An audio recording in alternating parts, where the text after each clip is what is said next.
Hey everyone, welcome back to another episode of Podcast and Chill. Our beloved listeners, I'm your host, Leo, the guy who can teach you something while making you laugh. And I'm Gwen, your informative host, here to help you get useful information. You've heard of the word positive, right? But do you know what its power is and how do we use it correctly? Positive thinking isn't just about feeling happy all the time. It's about learning to focus on the good things in your life, even during difficult situations. That's right.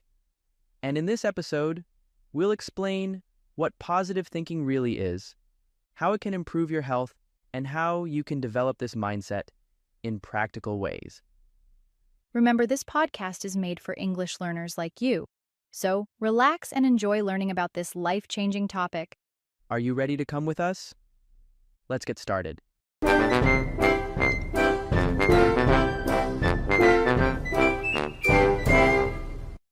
Gwen, let's start with the basics. What exactly is positive thinking?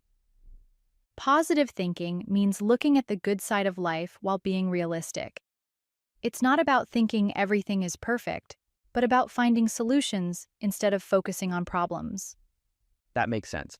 I'll make an example. For example, imagine you're late for an important meeting because of traffic. Instead of saying, "My whole day is ruined," you could think, "I'll do my best to catch up when I arrive." You got it right. Research supports this idea too.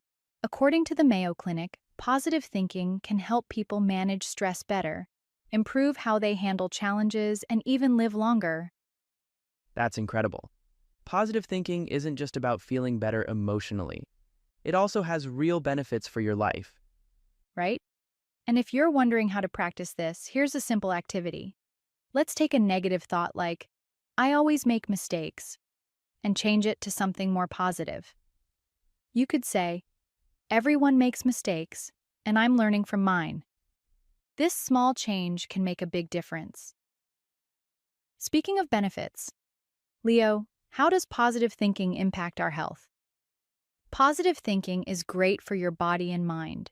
When you think positively, your body makes less stress hormone, like cortisol. This helps you sleep better, strengthens your immune system, and even protects your heart. So thinking positively can actually help us stay healthier. A study by the American Psychological Association showed that positive people are 13% less likely to get heart disease. They also have lower blood pressure and healthier hearts. That's a good reason to start practicing positivity today.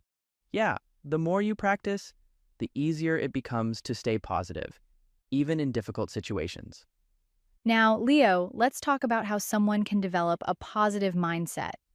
What do you think is a good first step? We can prepare a gratitude journal. So, listeners, have you thought about how to use it to improve your positive thinking? Let me share. It's important to practice gratitude. By taking time each day to think about what you're grateful for, you can start to focus on the good things around you. Every day, you write down 3 things you're thankful for. It helps you focus on the good parts of your life, no matter how small. For example, if you feel stressed at work, you could take a break and write, "I'm grateful for my health, for having a job, and for the opportunity to learn new things." This moves your focus away from what's wrong and helps your body relax. Another simple tip is to practice positive self-talk. If you're feeling tired or stressed, instead of thinking, "I can't handle this," try thinking, "I'm doing my best and I can handle this moment." Your body hears your thoughts, and those positive words can lower stress and help you feel better physically. I couldn't agree more. Now let's learn some vocabulary below so you can understand the topic better before continuing to listen. Catch up. Definition: to make up for lost time or effort.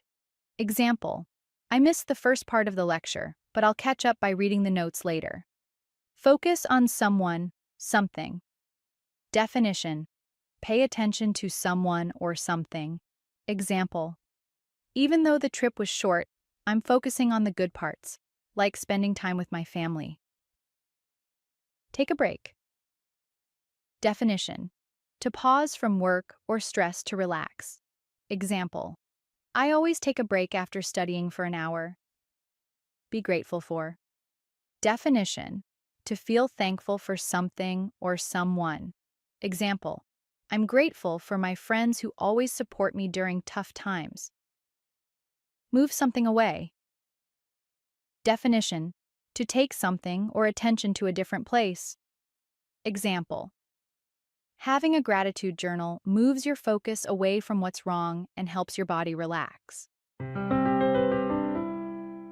Next, practice with some questions below to see how well you understand the topic. Don't forget to type your answer in the comment section to discuss with others. What example of thinking positively when being late for a meeting? Instead of thinking, my whole day is over, you could think, I'll do my best to catch up when I arrive. What health benefits are linked to positive thinking? Better sleep, lower blood pressure, and improved heart health. Now we will learn more ways to have a positive thinking. Sometimes we're too hard on ourselves, right? Gwen, how can we stop negative self-talk and start thinking more positively? That's a great question, Leo. Firstly, you need to recognize when you're being negative. If you catch yourself thinking, I'll never be good at this, stop and ask yourself, is this really true? That's a good point. When we change negative thoughts to positive ones, we start to see ourselves differently. That's right. When we are kind to ourselves, our brain creates less stress and more happy feelings. Oh, have you heard of toxic positivity? Some people say that if we are always positive, we will fall into a trap of our own making. What do you think, Gwen? Actually, this opinion is completely true. But it is only true when we cannot control that positivity. Some people, even in extremely bad situations and need to solve problems, they still avoid and think that everything will be fine. That is toxic positivity. But here, we are positive to have the spirit to face the challenges ahead. This is healthy positivity. It's eye-opening. I hope everyone remembers this and balances their positivity. What's next? Let's talk about how positive thinking can help with setting goals. Oh, right. I'll share how it can help us reach our dreams. One helpful tool for positive thinking is visualization.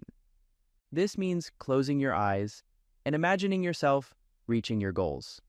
For example, if you're learning English, you can picture yourself speaking confidently in front of people. Wow, that sounds like something athletes do before a big game. Exactly. And a research from Psychology Today supports this. It found that imagining yourself doing something not only makes you more motivated, but also makes your brain act like you're really doing it. So, when you imagine success, your brain starts to believe it can happen. I see. It's becoming more and more popular these days, especially among young people. We call it manifest, right? Yes. People today often forget how important it is to have a positive environment. Being around happy and encouraging people can really help you stay positive. That's so true. When others believe in you and cheer you on, it's easier to feel good about yourself. And it goes both ways. You can share positivity too. Say something kind, cheer up a friend, or just smile. It can make someone's day better. Trust me, no one hates hearing positive things. I agree. Being around supportive people helps both your mind and body feel better. Last but not least, Gwen, how can we stay positive when things go wrong? The key is to see bad things as chances to learn. Like we have shared, instead of thinking, I failed. Try thinking, what can I learn from this? This helps you look at problems in a different way. It sounds easy, but it has to be practiced. That's what makes it effective. And that's why we repeat this method so often in this podcast. That's such a helpful way to think. It reminds me of something Thomas Edison once said, I didn't fail 10,000 times. I found 10,000 ways that didn't work. He didn't give up. He learned from each mistake. Exactly. Life is full of challenges, but every challenge teaches us something. When you face a problem, take a moment to look back. And remember, be patient with yourself. It takes time to grow and improve. Every small step you take is progress, even if it doesn't feel like it at first. Keep going, and you'll see positive change over time. All right, we will learn the last 5 words for today. Make sure to practice speaking all of them. Be kind to someone. Definition: to treat someone nicely, with care and respect. Example: she was kind to her friend by helping him with his homework. Remind someone of something. Definition: to help someone remember something they may have forgotten. Face a problem. Definition: deal with a problem, not avoid it. Example: when you face a problem, try to find a solution instead of running away from it. Take time to. Definition: spend time doing something slowly and carefully. Make someone's day.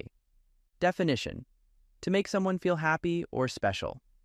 Example: her compliment made my day. Lastly, let's answer the questions below.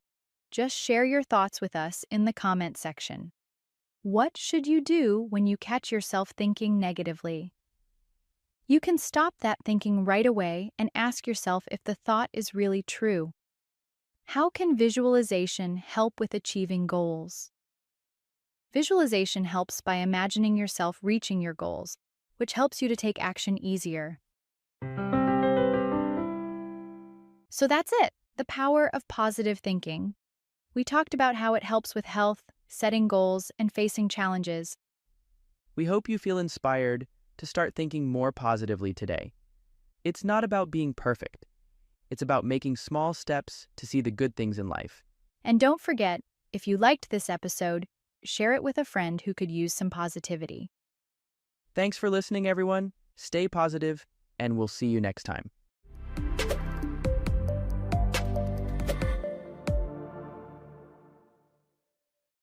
English Leap Podcast. From Speak English with Class. Hello, everyone. Welcome back to the English Leap Podcast. I'm Jennifer, your friendly guide to mastering English conversations. And I'm Daniel. We're so glad you're here with us today. Let's make learning English easy, fun, and something you can use in real life. Daniel, quick question. How good are you at small talk? You know those short conversations when you're waiting for the bus or meeting someone new? Oh, Jennifer, small talk and I don't get along sometimes. The other day someone asked me, "How's your weekend going?" And I said, "Good," but I accidentally burned my toast this morning. They just looked at me like I was sharing a tragic story. That's funny. I know what you mean.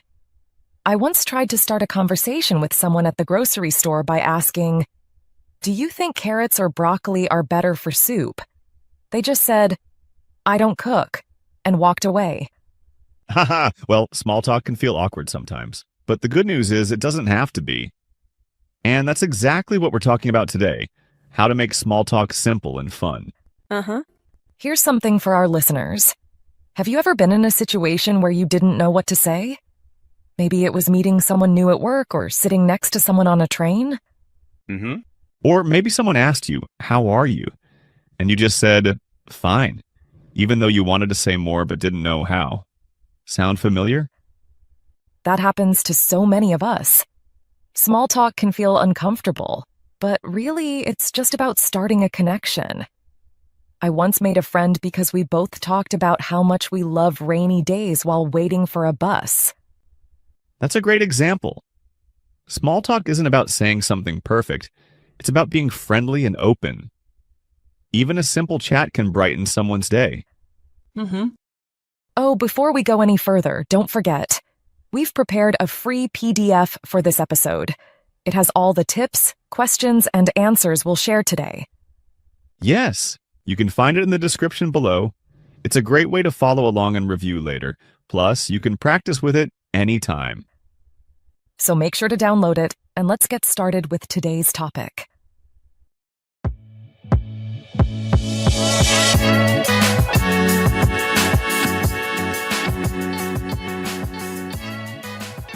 All right, let's begin with the basics.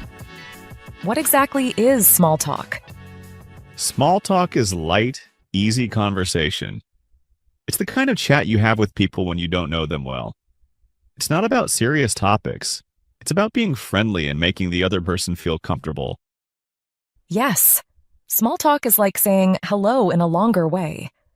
It helps you and the other person relax, and it shows you're open to connecting. The main purpose of small talk is to find something you both can talk about, something you share, like a favorite hobby, a place you visited, or even the weather. Here's a key rule. Think of yourself like a detective. Ask simple questions to find clues about what the other person likes. When you discover something in common, the conversation flows naturally. That's so true. And here's a tip. Most small talk is about a few easy topics: work, travel, food, life, and the weather. And here's the good news. 90 to 95% of small talk is about these topics. So if you're ready to talk about them, you'll always have something to say. It's like having a conversation cheat sheet. And the best part? These topics are super easy to prepare for. All right, listeners, now that we've introduced the art of small talk, let's focus on the most popular topics people love to talk about. To keep this episode short and easy to follow, we'll focus on two big topics today: work and travel. And don't worry, topics like food, life, and weather are just as important, and we'll save those for part 2 of this series. That way, we can keep things simple and avoid making this video too long. Here's where we need your help. If you enjoy this video and want to see part 2, make sure to hit like, share it, and let us know in the comments. Your feedback helps us know what you love and helps us plan future episodes. Yes, your support really means a lot to us. If you're excited for part 2 of Small Talk, let us know and we'll bring it to you soon. All right, listeners, let's dive into the fun part. Questions and answers for small talk. Yes. Today we'll share 15 questions and answers for each category. But don't just listen. Practice these examples and adapt the answers to fit your situation. Exactly. Use these as templates to feel confident starting or joining any conversation. Let's start with work. It's one of the easiest ways to start a conversation, whether about your job, your day, or even your dream role. And if you're a student, you can talk about your studies or favorite subjects. Keep it light and positive. Now let's go through 15 work-related small talk questions and answers. Practice and make them your own. What do you do for a living? I'm a graphic designer. I create logos and design websites for businesses. Do you enjoy your job? Yes, I do. It's creative and allows me to work with amazing people. What's the best part of your job? I love seeing my designs come to life and how happy they make my clients. What's the most challenging part of your work? Sometimes meeting deadlines can be stressful, but I've learned how to manage my time well. How long have you been in this role? I've been working as a graphic designer for 5 years now. Did you always want to do this job? Not at first. I wanted to be a teacher, but I fell in love with art and design. What's a typical day at work like for you? I usually start by checking emails, then work on design projects, and end the day with team meetings. Are you working on any exciting projects right now? Yes, I'm designing a website for a nonprofit organization. It's really meaningful work. Do you prefer working alone or in a team? I enjoy both. I love brainstorming with my team, but also need quiet time to focus. What skills do you need for your job? Creativity, attention to detail, and good communication skills are essential. What's your dream job? I'd love to be a travel photographer and combine my love for art and exploring new places. Do you work from home or the office? Mostly from home, but I visit the office for team meetings a few times a month. How do you relax after work? I usually go for a walk or do some painting. It helps me unwind. What advice would you give someone starting in your field? Keep learning and don't be afraid to make mistakes. It's the best way to grow. What's your favorite memory from work? One time, a client loved my design so much that they sent me a thank you letter and flowers. It felt amazing. All right, let's move to our next category, travel. It's such an exciting topic because everyone loves to talk about places they've been or dream of visiting. Yes. Even if you haven't traveled much, you can share places you'd like to go, your favorite types of vacations, or even a fun memory from a short trip. Travel connects people. It's a great way to bond. Exactly. So let's go through some travel-related small talk questions and answers. Have you traveled anywhere recently? Yes, I went to the mountains last weekend. It was so peaceful and refreshing. What's your favorite place you visited? I loved visiting Italy. The food, the history, and the art were incredible. Do you prefer the beach or the mountains? I prefer the beach. I love the sound of the waves and relaxing under the sun. What's your dream travel destination? I'd love to visit Japan during cherry blossom season. It looks magical. Do you enjoy traveling alone or with others? I enjoy traveling with friends. It's more fun to share the experience. Have you ever had a funny or unusual travel experience? Yes, I once got lost in a small town in Spain, and a kind stranger helped me find my way. We ended up having coffee together. What do you usually pack when you travel? I always pack a camera, a good book, and snacks for the journey. Do you enjoy trying local food when you travel? Absolutely. It's one of the best parts of traveling. I still think about the street food I had in Thailand. What's the longest trip you've ever taken? I spent 2 weeks traveling through Europe. It was an unforgettable experience. What do you usually do during long flights or train rides? I like to watch movies or listen to podcasts. It makes the time go by quickly. Have you ever planned a trip that didn't go as expected? Yes, I once forgot to check the weather and ended up in a rainy city with no umbrella. What's the best souvenir you've ever brought back? I brought back a hand-painted plate from Morocco. It's beautiful and reminds me of the trip. Do you prefer short weekend trips or long vacations? I prefer short weekend trips. They're easier to plan and feel like little adventures. What's one travel tip you'd share with others? Always pack light. You'll thank yourself when you don't have to carry heavy bags. Have you ever visited a place you didn't expect to like but ended up loving? Yes, I wasn't sure about visiting a small village in Scotland, but it turned out to be charming and full of friendly people. All right, listeners. Let's talk about how you can connect small talk topics naturally. Think of small talk as a flowing conversation, where one topic leads to another. For example, if you're talking about work and someone mentions a business trip, you can smoothly transition into travel. From there, you could easily bring up food by asking about the best meals they've had while traveling. Exactly. Linking topics makes conversations feel effortless and prevents those awkward silences. You're not just jumping from one topic to another. You're finding natural connections between them. Now, let's show you an example conversation where we move through the two categories, work and travel, to keep the discussion going without running out of things to say. So, Jennifer, what's keeping you busy at work these days? I've been working on a project for an international logistics company. It's been interesting, especially learning about how they manage global shipments. That's fascinating. Do they send you to different locations for your work? Not yet, but there's talk about a visit to their hub in Germany next quarter. I've never been there, so I'm excited about the possibility. Oh, Germany is amazing. I went there for a business meeting last year, and it was such a great experience. Where in Germany would you be visiting? Their main hub is in Frankfurt. I've heard it's a big business city, but there are also some nice places to explore nearby. Did you get a chance to see much when you were there? A little bit. After the meetings, I visited the Romer, the old town square. It's so charming. And the transportation system makes it easy to explore other cities, too. That sounds great. Did you find it easy to balance work and sightseeing during your trip? It wasn't too bad. I made sure to plan my evenings carefully. I even managed a quick trip to Heidelberg, which was absolutely stunning. Do you think you'll have time to explore during your trip? I hope so.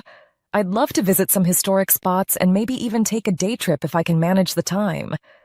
Traveling for work sounds tiring, but also rewarding. It is. And sometimes work travel opens doors to experiences you wouldn't otherwise have. Is there any particular country you'd love to visit for work in the future? Japan. It's been a dream of mine. Their work culture is fascinating, and I'd love to experience it firsthand. How about you? Japan is on my list too. But I'd also love to work on a project in Australia.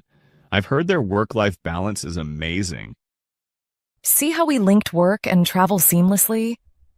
The conversation flowed naturally because each topic led into the next. Exactly. This keeps the discussion engaging and helps you avoid running out of things to say. Just listen closely, find connections, and let the conversation evolve. Now it's your turn, listeners. Practice linking topics like we did, and you'll never miss a chance to have a great small talk session. Let's move on to wrap things up. Well, that's all for today, listeners. We hope you enjoyed learning how to master small talk and link topics like a pro. Remember, small talk is a skill you can practice and improve. Use these questions and examples, adapt them to your own experiences, and you'll be ready for any conversation. Don't forget to download the free PDF in the description for today's tips and questions. It's a great way to review and practice. And if you found this episode helpful, make sure to like, share, and subscribe so you don't miss part 2, where we'll cover more exciting topics like food, life, and weather. We'd love to hear from you. Leave a comment below and tell us about your favorite small talk topic or any fun conversations you've had. Thank you for joining us on the English Leap podcast. Until next time, keep practicing, keep smiling, and take that leap in your English journey. Bye for now. See you soon. Your progress doesn't end here. To continue advancing your English skills, click on the next video or explore the additional videos we've thoughtfully selected for you. English Leap Podcast. From Speak English with Class. Hey everyone, welcome back to the English Leap Podcast, your go-to English podcast for learning English and leveling up your life. I'm Erin. And I'm Evan. So glad you're here with us today. Erin, how's your week been? Honestly, it's been one of those weeks. My phone battery died right in the middle of an important call. I missed my stop on the metro, and for a second, I just wanted to scream into the void. But instead, I paused, took a breath, and reminded myself, this is how you build strength, right in the middle of chaos. Exactly. That's the kind of strength we're diving into today. Not physical strength, not talent, but mental strength. The kind that doesn't crumble when life pushes you around. So hey, if you've ever felt like you fall apart too easily, or you're tired of second-guessing yourself, and you're ready to show up with more calm, more focus, and real power, then this episode is definitely for you. We're sharing 8 powerful tools that'll help you build a mindset so strong, people will start noticing. They might not be able to put it into words, but they'll feel it. It's that kind of energy. And if you're learning English while you're growing mentally, good news. We've created a free downloadable PDF just for you. It includes comprehension questions, grammar practice, and all the key ideas from today's talk so you can follow along and get even more out of this episode. Check the link in the description to grab it. And stick around till the end, because Charlotte is back with her vocabulary breakdown. She'll go over some of the more advanced words and phrases we use today. So even if something sounds tricky right now, don't worry, she'll explain it in simple terms. All right, let's jump into it. We're starting with the first and most powerful shift, the mindset that changes everything. You know, if there's one thing that separates mentally strong people from the rest, it's this. They don't expect life to be easy. Like, not even a little bit. They expect setbacks. They prepare for them. And most importantly, they train for them. Exactly. It's like, when people say, "Why is this happening to me?" The mentally strong ones flip it. They go, "Okay, what is this teaching me?" They treat every challenge like a training session. And honestly, if your mind never gets pushed, how do you expect it to grow? Think about it like the gym. You don't get stronger by lifting feathers. You grow by adding resistance. The burn, the pressure. That's where your strength is built. Life works the same way. It's a mental gym, and every problem is a weight you either lift or collapse under. And when you flip that switch in your head, where discomfort equals growth, it's a game changer. Because now, instead of running from hard moments, you lean into them. You use them. Right. And for our English learners, this mindset is everything. If you're only speaking English when you're 100% confident, you're not building anything. But if you speak when you're unsure, when your words stumble, when you feel awkward, that is your mental rep. Totally. Growth lives in those awkward pauses and forgotten words. It's okay to struggle. In fact, struggling is the proof that you're doing the work. So, don't avoid discomfort. Walk right into it.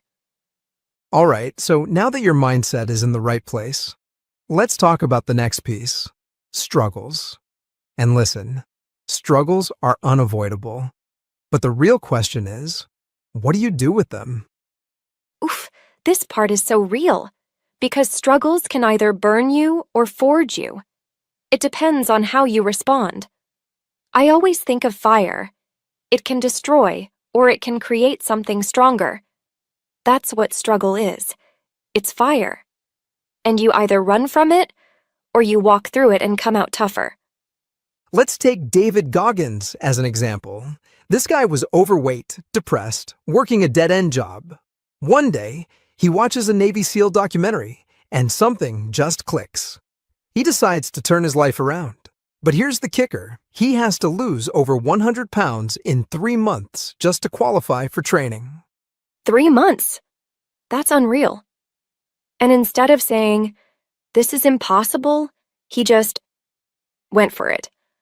Woke up at 4 a.m., ran miles, trained like a machine. Was it painful? Heck yes. Did he want to quit? Every single day. But he didn't. Because he knew that struggle builds strength. And now he's one of the toughest endurance athletes in the world.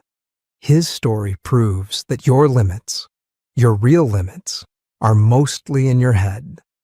For English learners, this applies directly. Every time you freeze mid-sentence, every time you're misunderstood, or you mispronounce something, don't take that as a sign to back off. Take it as a rep. You're lifting through the struggle, and it is building you. Fail forward. That's the key. Your mistakes are proof that you're in the arena, not watching from the sidelines. Keep going. Speak through the discomfort. Okay, now let's flip the lens. We've talked about what to build. Now let's talk about what to cut out.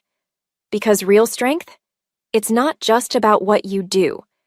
It's also about what you stop doing. And there are 3 big habits that quietly eat away at your mental power: complaining, chasing comfort, and making excuses. Those are dangerous. And they feel harmless at first, right? Like complaining, it feels good in the moment. It's a release. But it does nothing to move you forward. It keeps you focused on the problem, not the solution. And honestly, it's a habit that silently steals your energy. Right. And comfort is another one. It's addictive. We choose the easier path, the shorter route, the one that demands less from us. But growth? Growth is allergic to comfort. I mean, You don't build a strong body lying on the couch. Same with your mind. Strength lives outside the comfort zone. And excuses.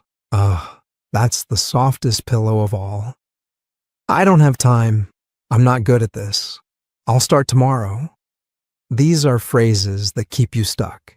They feel like truth, but they're actually limitations in disguise. Especially for English learners. Don't say, I'm bad at English. Say, I'm still learning. That one word, still, it's a small shift, but it opens a big door. Yeah, change your language and you change your path. Speak from where you're going, not where you're stuck. Mentally strong people don't wait for perfect conditions. They create their own momentum. So if you catch yourself complaining or choosing the easy way out or stacking up excuses, pause. Replace those patterns. Choose action. Choose strength. Yes. And that brings us to one of my favorite parts, daily habits. Because mental strength, it's not built in a single breakthrough moment. It's built through small, boring, uncomfortable things you do every single day. Exactly. Mental toughness is not a switch. It's a system. It's showing up when you don't feel like it. Doing things that push you. Things that test your consistency. And yeah, it's uncomfortable. Because it's supposed to be. Let's throw a few examples out there. Cold showers. Oh man, they are not fun. But that moment when the water hits and your brain screams, "Get out!" and you stay, that's discipline. That's control. Totally. And it's not just about the shower. It's about training yourself to lean into discomfort. Exercise is another one. If your body's weak, your mind tends to follow. But when you move, when you push through physical resistance, you're telling your brain, I can handle challenge. And let's not forget meditation. Look, I used to think meditation was just for super calm Zen people. But actually, it's a mental boot camp. You're training focus. You're teaching your brain to breathe instead of react. Love that. And here's a micro tip for our English learners. Try this. Record a short voice memo in English every day. It can be messy. You can talk about your day, your thoughts, anything. But that tiny habit builds confidence and fluency in ways textbooks can't. Yes! That's what I mean when I say discipline is your mental armor. People might not see it on the outside, but it's there. And when life throws chaos at you, that armor protects you. Oof. Now this one hits hard. Because let's be real, we've all lost it. That moment where someone says the wrong thing, or your plans fall apart, and boom, your emotions take over. Oh, yeah, been there. But here's the thing. Strong minds don't let emotions drive the car. They pause. They breathe. Then they respond. That pause? That's the magic. It's the tiny space between stimulus and response. Someone insults you. Life surprises you. You feel that rush, anger, fear, stress. And instead of reacting impulsively, you breathe. You count to 5. You regain control. Because emotions are like waves. They rise, they crash, but they also pass. If you surf them blindly, you get wiped out. But if you learn to swim through them, that's power. Beautiful metaphor. For our English learners, next time you feel nervous while speaking, pause. Don't rush. Take a deep breath. Slow down your pace. It makes a huge difference, both for your brain and your pronunciation. Yes, speaking slowly and intentionally under pressure, that's a skill. It's emotional control and language control rolled into one. All right, time to talk about everyone's least favorite word, failure. But here's what most people don't realize. Failure isn't the enemy. It's the teacher. And it shows up because it wants to grow you. Yes, and yet so many people run from it. They hide after they fail, or worse, they let it define them. But the strongest people, they treat failure like feedback. It's basically growth wearing a slightly rude outfit. Ha! I love that. Failure is feedback dressed in disappointment. It doesn't feel good in the moment, but it's so necessary. Every successful person you admire, they've failed more than most people have even tried. That's the thing. If you've failed recently, good. That means you're in the game. You're not sitting on the sidelines. You're learning. And English learners, please hear this. If you mispronounce a word or use the wrong tense, don't freeze. Don't apologize. Smile, correct yourself, and keep going. Own the moment. That's confidence. That's growth. Yes. Reframe every slip-up as a lesson. When you do that, failure stops being scary. It becomes something you use to level up. And that leads us right into this next piece, attitude. Because mental strength isn't just about how you train your mind. It's also about how you show up when life throws a curveball. And trust me, it will throw curveballs. Every time. Mentally strong people, they don't fall apart when life gets messy. They don't panic. They don't play the victim. They pause, assess, and respond. It's calm in the chaos. It's like they become grounded, even when the ground is shaking. I love that. It's like being a mountain instead of a leaf. The wind might blow like crazy. Stuff might hit you out of nowhere. But you don't get swept away. You stay rooted. Still. Unshakable. And it's not about pretending everything's fine. It's about not letting emotions or circumstances control your mindset. You choose your response. That's real strength. And here's a simple way to start shifting your attitude, especially for English learners. Instead of asking, "Why can't I speak like a native yet?" Ask, "What's one small thing I can do today to speak better?" Boom. That little shift creates forward movement. Exactly. Don't make it about perfection. Make it about progress.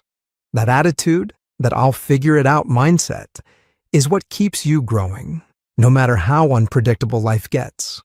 All right, final point. And honestly, this one is the glue that holds everything together. Ready for it? Discipline beats motivation. Every single time. Yes. Motivation is great when it's there. Don't get me wrong. But it's like a spark. It gets you excited for a moment. But then it fades. Discipline. That's your firewood. That's what keeps the flame alive even when you're tired, grumpy, or uninspired. Totally. There are days when you won't feel like doing the workout, or studying English, or working on that thing you said you'd finish. But discipline whispers, "Do it anyway." And when you listen, that's when things start to shift. And you don't need to go big. Small daily actions are powerful. Set a fixed English routine. Even just 10 minutes a day adds up. One focused session a day is better than 3 hours, once a month. Right. We overestimate what we can do in a day and underestimate what we can do in a year of daily action.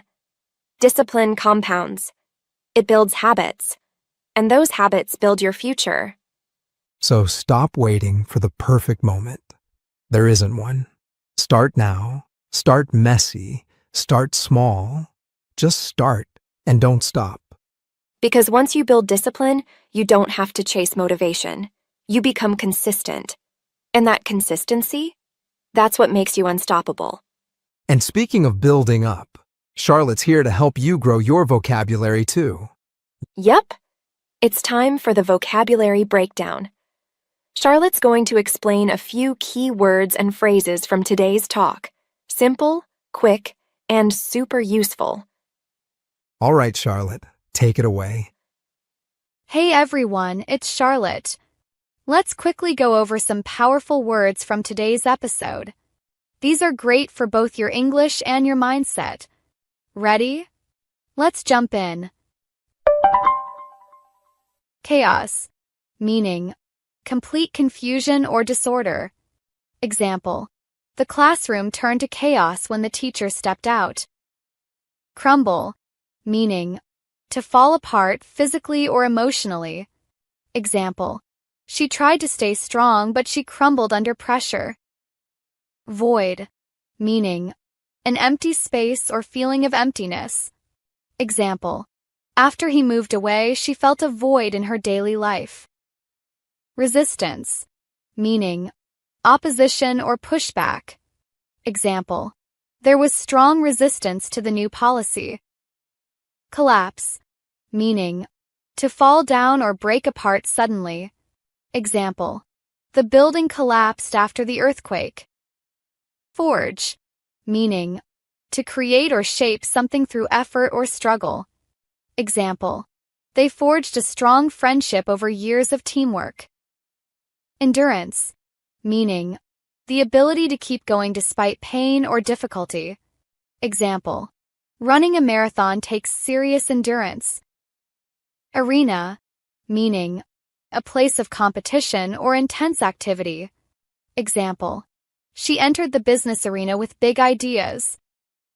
Sidelines, meaning the edge of activity, being an observer. Example: he watched from the sidelines instead of participating. Armor, meaning protection, either physical or emotional. Example: her confidence acted like emotional armor. Stimulus, meaning something that causes a reaction. Example: loud noises can be a stimulus for anxiety. Impulsive, meaning acting suddenly without thinking. Example: he made an impulsive choice to dye his hair blue. Victim, meaning someone who suffers from harm or unfair treatment. Example: she refused to see herself as a victim and chose to grow. That's it for today. Try using a few of these words in your own sentences this week, and remember, it's okay to make mistakes. That's how we grow. Back to you, Erin and Evan. Thank you, Charlotte. Those were spot on. And honestly, if you're listening to this and thinking, I've got a lot to work on, good. That means you're ready. And hey, if today's episode hit home, don't forget to grab your free PDF from the description to practice today's exercises and key points. We're so glad you joined us today. Share this episode with someone who needs a little boost, and subscribe if you haven't already, because we've got more coming your way. Until next time, stay strong, stay consistent, and keep leaping forward. We'll see you next time, right here on the English Leap podcast. Your progress doesn't end here. To continue advancing your English skills, click on the next video or explore the additional videos we've thoughtfully selected for you. English Leap Podcast. From Speak English with Class. Hey everyone, welcome back to the English Leap podcast, your go-to English podcast for learning English and changing your life. I'm Erin. And I'm Evan. Whether you're on your morning walk, stuck in traffic, or just winding down after a long day, thank you for hitting play. Erin, how's your week been? To be honest, I felt like I'm running on autopilot. Wake up, scroll, work, scroll again. And somewhere in the middle of it all, I started wondering, am I in control of my habits, or are my habits controlling me? I hear you. And you know what? Science actually backs that up. By the time we're 35, 95% of our thoughts and behaviors are just unconscious habits. We become creatures of routine, thinking the same thoughts and feeling the same emotions day after day. Exactly. And that's why today's episode is going to be a game changer. We're talking about how to rewire your brain, not with magic or bursts of motivation, but with science, small, repeatable actions, and a whole lot of clarity. Because your brain isn't fixed, it's always changing. And the best part? You can direct that change. Whether you want to get rid of negative thoughts, build new habits, learn English faster, or simply feel better, you don't need to wait for a crisis. You can start rewiring right now. And there's a bonus. Throughout this episode, you'll be naturally exposed to idioms, phrasal verbs, powerful vocabulary, and whatnot. So while you're learning how to shift your mindset, you'll also be leveling up your English in the most organic and enjoyable way. And hey, worry not. If something flies over your head, don't stress. Our brilliant Charlotte will be joining us at the end of the episode to break down all the tricky expressions and vocabulary we use today. Plus, we've created a free downloadable PDF with comprehension and grammar exercises, key takeaways, and reflection prompts, so you can lock in everything you learn. You'll find the link in the description below. So, if you're ready to break free from mental autopilot and become the architect of your own mind, stick around. This episode might just flip the switch you've been waiting for. Let's get started. Because your brain is always changing. The real question is, are you in charge of the change? All right, let's bust the biggest myth right off the bat. You are not hardwired. Your brain isn't some rigid machine that was programmed at birth and locked in forever. Exactly. Think of your brain more like a living garden. Every thought you have, every behavior you repeat, every emotion you feel, it's like planting a seed. Some seeds grow into strong trees, like focus, confidence, or language skills. Others? They grow into weeds, like self-doubt, fear, or procrastination. And this ability to change, it's backed by science. It's called neuroplasticity, which simply means your brain is always reshaping itself. Whether you realize it or not, your brain is adapting and rewiring every single day based on what you do, think, and feel. And that's both exciting and a little scary, because it means if you're not actively guiding that change, it's still happening, just not in your favor. You're either consciously building a better garden or letting the weeds take over. So, the big takeaway here? You're not stuck. You're sculptable. And the more intentional you are with your thoughts and actions, the more powerful your transformation becomes. Beautifully said. And speaking of action, here's a hard truth. Waiting to feel motivated is one of the biggest traps. We all think, once I feel ready, I'll start. But neuroscience says the opposite is true. Action comes first. Motivation follows. Yep, and your brain responds to action like this. Oh, you're actually doing something. This must be important. Let me rewire myself to support it. It's like trying to start a campfire. You don't wait for warmth. You light the match first. Whether it's journaling, practicing English out loud, or starting a morning walk, you don't have to feel inspired to begin. You just have to start. And once you do, your brain starts building new pathways, reinforcing that behavior and releasing those feel-good chemicals that make it easier the next time. So the next time you think, I'm just not feeling it, flip the script. Remind yourself, I don't need to feel ready. I just need to act. And my brain will catch up. Honestly, that's one of the most freeing mindset shifts. You're not a slave to your feelings. You can act your way into motivation. Every step forward is a signal to your brain that says, let's build this. And speaking of building, let's talk about habits. Not just what you do, but who you become. You've probably heard the phrase, neurons that fire together, wire together. That's not just a clever saying. It's brain science. Every time you repeat something, whether it's brushing your teeth or doubting yourself, your brain makes it easier to do again. That's how habits form. Think of it like laying down train tracks. Every time you repeat a behavior, you're strengthening that track. Eventually, your brain says, this is the easiest route. I'm taking this path automatically. Which is why even small habits matter. Repeating a habit, even for just 5 minutes a day, starts installing a kind of mental software. And over time, those small daily actions begin to sculpt your identity. So if you want to become a fluent English speaker, a confident communicator, or a healthier version of yourself, You don't need a total life overhaul. You need daily repetition. Because the habits you repeat become who you are. And the beautiful part is, you get to choose what you repeat. You're not a prisoner of your past patterns. You're the architect of your future ones. Exactly. But here's the catch. You can't build anything if your attention is all over the place. That brings us to something most people underestimate. Your focus. Think of your attention like a spotlight. Whatever you shine it on, that's what gets built in your brain.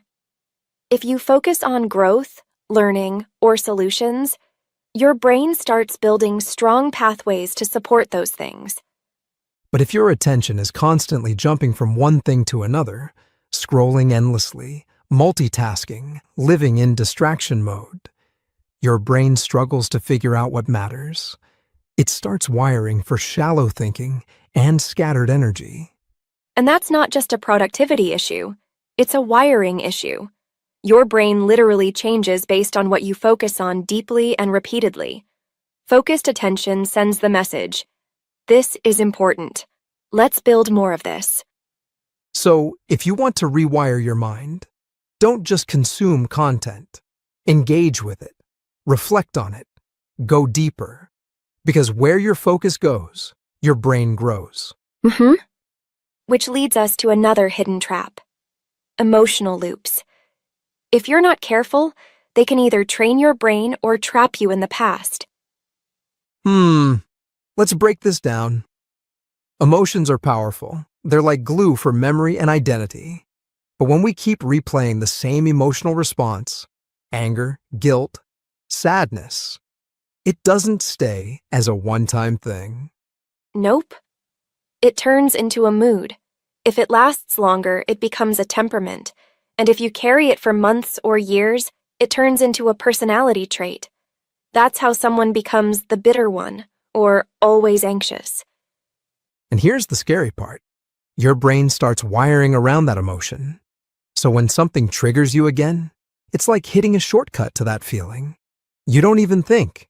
It just fires. But here's the good news. You can interrupt that pattern.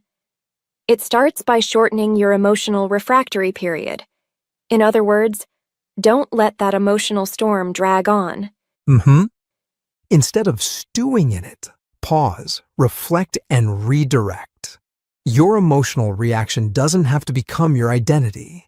Because remember, emotions train your brain just like habits do. And speaking of things that shape your brain, let's talk about stress. It gets a bad rap, but when used right, it's one of your greatest tools for growth. Most people think stress is the villain, but not all stress is created equal. In fact, short-term controlled stress, like public speaking, cold showers, or intense workouts, actually tells your brain, hey, this is important. Adapt to this. Exactly. It's like going to the gym for your nervous system. These micro-challenges help your brain rewire faster and build resilience. But here's the key. Stress needs to be paired with recovery. If you stay in emergency mode all the time, emails, deadlines, arguments, doom scrolling, that's when stress becomes toxic. Chronic stress without rest? That leads to burnout, fatigue, and even illness. So think of stress like fire. In a fireplace, it warms your home. But left uncontrolled, it burns the whole place down. Use stress strategically, not reactively. And remember, your brain responds to challenges, but it also needs silence, space, and recovery time to actually integrate what you've learned. Which brings us to one of the most underrated tools for rewiring your brain: sleep. Ah, yes. The one thing we all claim to love, but keep sacrificing like it's optional. But here's the deal. Sleep isn't a luxury. It's a biological necessity for brain transformation. Totally. You can take all the right actions, build new habits, even embrace stress in healthy ways. But if you skip sleep, it's like planting a garden and never watering it. Nothing takes root. That's because during deep sleep, your brain acts like a construction crew. It reinforces the strong neural pathways you use during the day, clears out mental clutter, and even prunes away the stuff that doesn't matter. And it gets better. Even short naps or quiet reflection during the day can help your brain solidify what it's learning. But deep, uninterrupted sleep? That's when your brain really gets to work behind the scenes. So, if you're trying to change your life, speak better English, or just feel more like yourself, don't just hustle all day. Honor your sleep. It's not laziness. It's biology at work. Exactly. You can grind all you want, but real transformation happens when your brain has the space to settle, sort, and strengthen what you fed it. And that happens when you're off the clock and under the covers. And while we've given your brain a full workout today, we know we also tossed around a bunch of expressions, idioms, and next-level vocabulary. So if you caught yourself thinking, wait, what does that mean? Don't worry. Charlotte's got your back. Yep, take it away, Charlotte.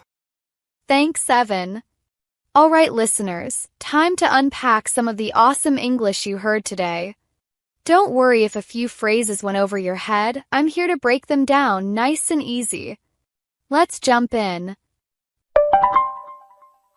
Run on autopilot. Meaning: to perform tasks automatically without conscious thought. Example: after years in the same job, she began to run on autopilot, barely noticing her daily routine. Flip the switch. Meaning: to suddenly change one's behavior, mindset, or approach. Example: he used to be lazy, but once he started his fitness journey, he flipped the switch and became super disciplined. Bust the myth. Meaning: to prove that a commonly held belief is false. Example: the scientists' findings busted the myth that you can't learn new skills after 30. Stewing in it.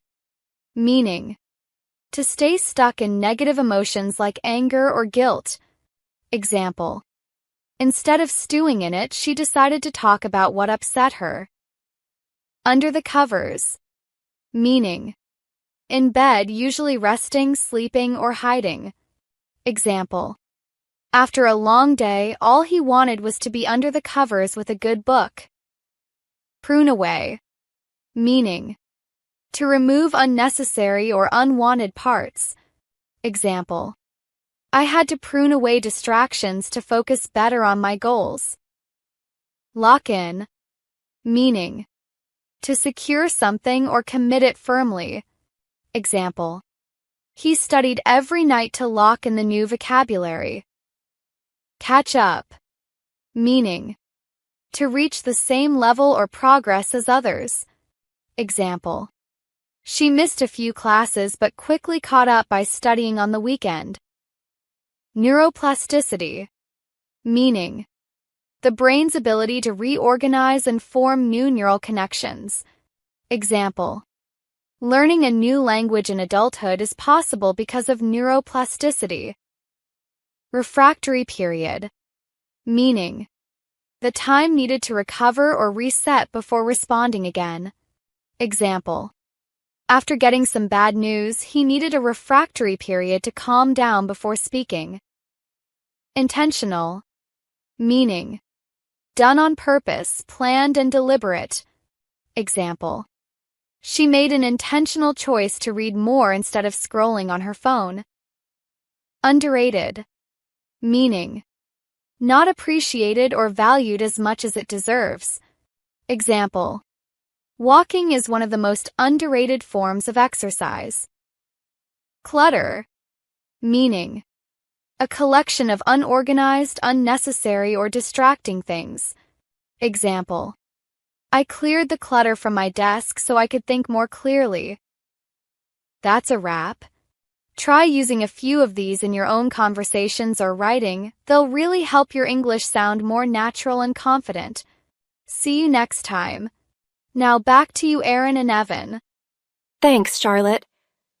That breakdown was super helpful.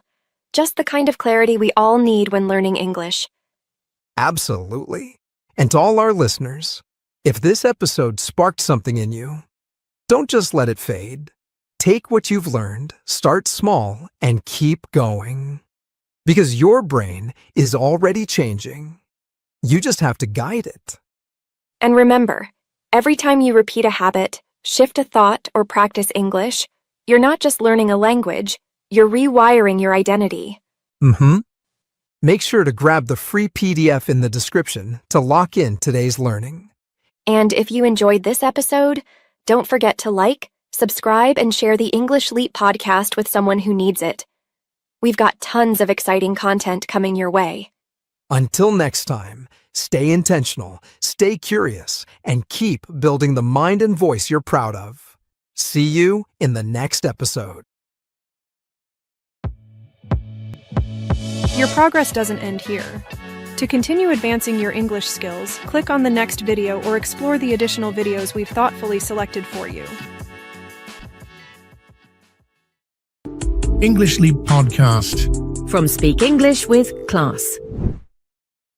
Hey there, English learners. Welcome back to the English Leap podcast, your go-to English podcast for learning English and improving your life, all while having real, relatable conversations. I'm Erin. And I'm Evan. Whether you're learning English, trying to improve your habits, or just wondering why your evenings vanish faster than your phone battery, we've got you covered. Because today's topic is one you're definitely going to feel in your soul. All right, Evan, tell me honestly, have you ever come home from work thinking, tonight's the night, I'm going to cook a healthy dinner, maybe go for a walk, finally read that book. And somehow, you just end up doing absolutely none of it. Oh, all the time. I swear my evening plans are like New Year's resolutions. They start off strong, and then Netflix happens, or my couch kidnaps me. It's not my fault. Totally relatable. But jokes aside, we're serious about helping you make the most of your evenings and your English. Exactly. And that's what today is all about. How to stop wasting your evenings after work and start turning them into the best part of your day. Not with boring routines or strict rules, but simple, powerful changes that work with real life. And hey, if you're serious about transforming your evenings and your English, don't forget, we've created a free PDF guide for this episode. It's packed with key takeaways, comprehension questions, and grammar exercises to help you practice and improve your English. You'll find the link in the description. Download it, use it, and hey, maybe don't let it sit unopened in your downloads folder for the next 3 weeks. Haha, seriously. And as always, we'll be introducing some really useful intermediate level words and expressions throughout this episode. And our friend Charlotte will break them all down later in Charlotte's vocabulary section, so you can learn how to use them like a native. All right, let's dive into it. Starting with why your evenings aren't just leftovers from the day, but the launch pad for everything you want to become. You know, Erin, for the longest time, I was all about that perfect morning routine. Wake up early, meditate, journal, and all that. But honestly, I realized my mornings weren't really the problem. My evenings were. They were silently sabotaging me. Oh, I totally get that. It's funny how we obsess over mornings, but forget that our evenings set the tone for everything. Think of it like this. Your evenings are the backstage crew setting up the stage for tomorrow's performance. If they're chaotic, your next day will feel the same way. Exactly. I remember staying up late, mindlessly watching TV, thinking I was relaxing. But the next morning, exhausted, grumpy Evan. Then I shifted the focus to my evenings, and that's when things really clicked. And that's the secret no one talks about. Evenings aren't about filling every moment. They're about intentionally building the energy and mindset you want tomorrow. And that brings us perfectly to the second point. We need to stop collapsing into our couches like we just crossed a marathon finish line. Instead, give your day a proper curtain call. A gentle, intentional transition. Oh, I love that metaphor. I used to close my laptop, flop onto the couch, and then wonder why I felt stuck in work mode. But now I take a minute, literally just 1 minute, to put on music, tidy my workspace, and officially close out the day. It's like a small ritual that tells my brain, hey, you did good. Time to shift gears. Exactly. For me, it's changing out of my work clothes and writing a quick note in my journal. It's not complicated. It just signals to my mind that the workday is officially over, and it's okay to relax. Right. And once you do this consistently, you start to feel lighter. You're not just drifting into your evening. You're walking into it with purpose. And speaking of purpose, let's talk about structuring your evenings in a way that actually works. Instead of treating your evening as one long, endless stretch of free time, which usually means we waste it, break it down like a delicious 3-course meal. Oh, now you're speaking my language. It's about having these mini zones, power blocks, that match your energy. First, there's unwind and recharge. Maybe you take a short walk, listen to music, or just stretch for a few minutes. You're not forcing yourself to be productive yet. You're just letting the stress melt away. Then comes my favorite block, growth and creativity. After I've relaxed, my mind actually wants to explore. This is when I might read, practice a hobby, or learn something new. It feels satisfying because it's not forced. It's naturally the next course. And finally, connection and reflection. This is your dessert. Time spent with people you love, or even just journaling or reflecting quietly. You're ending your evening feeling truly fulfilled, rather than just mindlessly drifting until bedtime. Exactly. And when your evenings have this gentle structure, you don't dread tomorrow. You genuinely look forward to it. And that's what this is all about. Not complicated routines or strict rules, but intentionally designing evenings you actually love. Now, even with these power blocks, here's something important. Don't obsess over having a perfect plan every evening. Instead, prime your environment so it gently nudges you towards what you want to do. Oh yeah, this changed the game for me. I used to have these detailed evening schedules that I never followed, but then I realized just leaving my guitar visible in the living room rather than packed away meant I actually started playing regularly. Right. It's like when you put fresh fruit on the counter instead of cookies. You naturally make better choices. For me, keeping my journal right by my bedside lamp makes it effortless to write at night. Priming your space means less discipline and more natural flow. Exactly. Set your environment so it becomes your silent partner in achieving what you want, without fighting against your tired brain. And speaking of tiredness, this next one's big. Most of us say, I'm just too tired after work. But honestly, it's not low energy. It's scattered, unfocused energy. Absolutely. I used to think I was exhausted until I noticed that if something interesting or exciting came up, suddenly I found the energy. That showed me it wasn't about lack. It was about misuse. When your energy is scattered, scrolling, zoning out, doing random things, it drains fast. Exactly. I started timing myself and noticed that even 20 minutes spent on a creative activity felt amazing. Far better than 2 hours of drifting from one distraction to another. And it's not about forcing productivity. It's about channeling energy consciously.